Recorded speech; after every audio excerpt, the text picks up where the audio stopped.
Hi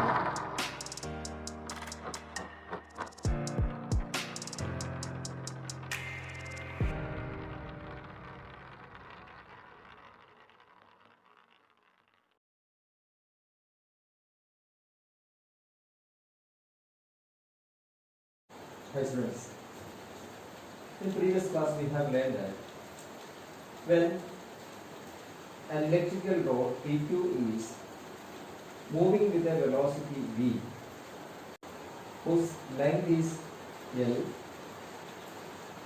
can produce an EMF in a normal magnetic field, and the magnitude of the EMF is equal to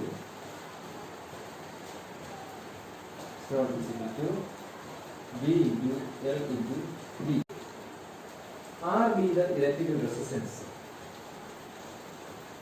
That means R be the electrical resistance of the rod PQ. The rod PQ. Then assume that the electrical resistance of the other 3 arms are negligible. The current in the loop I is equal to then epsilon divided by the resistance R. Then that is equal to epsilon B into L into V divided by R. On account of the presence of a magnetic field B, there will be a force acting on the rod PQ, and the magnitude of that force F will be, assume that that force is equal to I into L into B. The force acting on that rod will be I into L into B. Then this force is directed in outward direction opposite to the velocity of the rod V. Then the magnitude of the force will be F is equal to I into L into B, where I is equal to B into B, B square, L into L square, V divided by R. And this force is arised due to the drift velocity in the rod PQ. The drift velocity of charges, which is responsible for the current along the rod and the consequences of Lorentz force we have seen. Accordingly, with a constant force, the arm PQ is constantly pushed, and the power required to do this is P is equal to, what is the power required? P is equal to F into V. So here we have the value of F, that is equal to B square L square V divided by R into V, that is equal to B square L square V square divided by R. And this force is, the power is the result of the mechanical work. And where does this mechanical work go? And it is obviously clear that mechanical work is dissipated as joules heat energy. So we can write this as P of joule, that is equal to I square R. Power can be written as I square R, that is P joule is equal to I square R, that is equal to B into L into V. I is equal to B into L into V divided by R whole square into R. Then that means B square L square V divided by square will be cancelled and R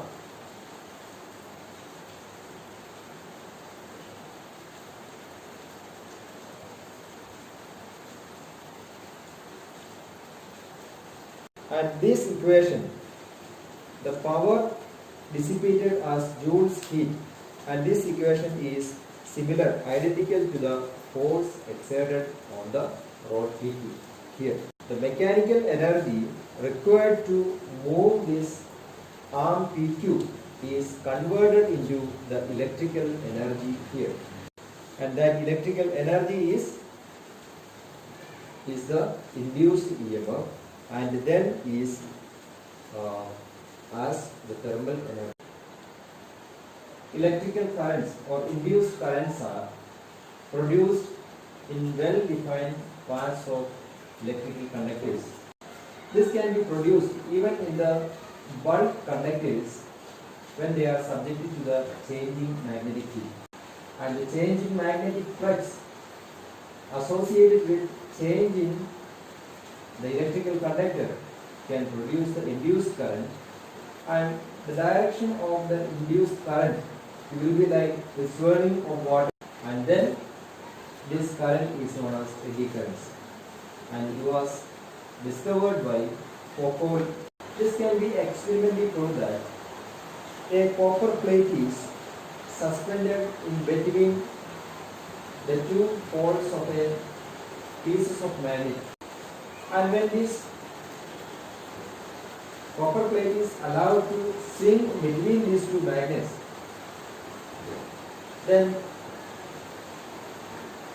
there will be a change in the movement, and that change in the movement in the magnetic flux may produce an induced EMF, and this induced EMF may reduce the damping of the copper plate which was suspended between these two magnetic.